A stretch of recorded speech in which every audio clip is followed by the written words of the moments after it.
Welcome to Richpeace 3D software online lessons. Today teach you Snap Curve. Snap Curve. This tool can be used to cut apart or join together lines.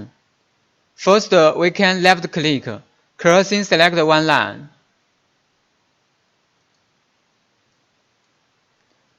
Then right-click at one separation point.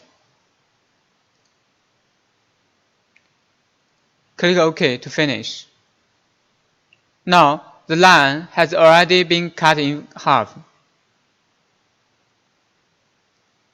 Next, we can left-click, crossing select these two independent lines.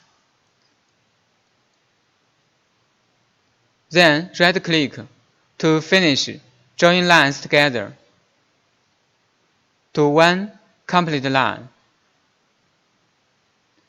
OK, finish. Thanks for watching today's video. See you tomorrow.